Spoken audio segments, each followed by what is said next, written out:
You are listening to Blackout Radio. I'm about to just black out. I'm about to just black out. I'm about to just black out. I'm about to just black out. I'm about to just black out. Uno, dos, tres. Let's go.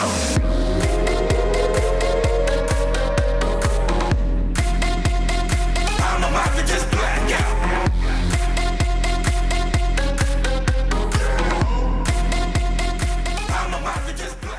What's going on, Lexington? You are now tuned in to Blackout Radio with the Dunn Boys. It's Corey, the king of controversy, and me, Brandon Dunn, as your host.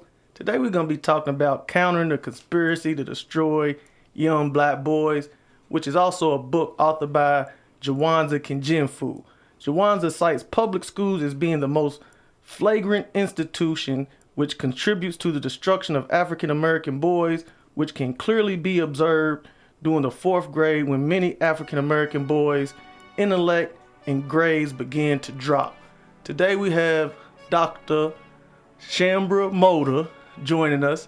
She's a licensed psychologist and life coach. She's going to be weighing in on the conversation. So before we get into the conversation, start teaching kids about discipline of getting up and working an 8-hour day. And they were training a lot of our children to be in industrial work. You know, you weren't going to college. You were not going to be a doctor. I just need you to fill this position in a factory, right? So the expectation is we're not going to teach you to go to college because you're not going to college. And you get this in high school still. Counselors say, you know, why don't you do this? Why don't you go to BCTC? You know, you can't go to UK if you were to say, I want to go to UK. That they're not even gearing you towards that. And a lot of kids, their minds are not there.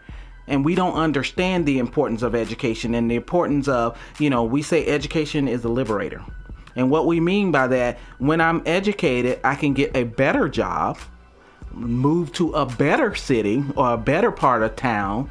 Therefore, my kids don't have to be exposed to certain things. Okay, so education is a liberator in that sense. But you know, a whole nother discussion. Being educated in school and being educated is two different things.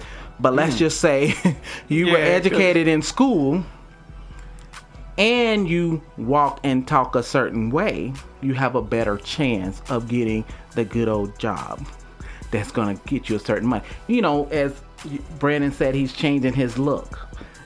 What you look like says something to people, doesn't it? Well, not that if they looked at Corey and they looked at you, they walked in here and they just looked at Corey and they looked at you, they might think that you're more educated than Carter Corey. G. Woodson himself says that white folks shouldn't educate black students because they can't relate to the culture. I would like to ask you a question as a professional. Mm-hmm. What is the purpose of a public school system? The public school system is a right. We have a right, and the country would like to educate all its people. And so this is an option for people who can't. Their behavior will reflect it automatically.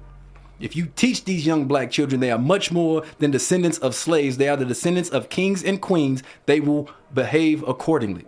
If you teach the Hispanic children the exact same thing, they will behave accordingly. If you teach the poor white children who are also included in the achievement gap, that where they come from, their history, and who they really are, they will behave accordingly. Now, as far as parents, if you want to end the school to prison pipeline, if you want to guarantee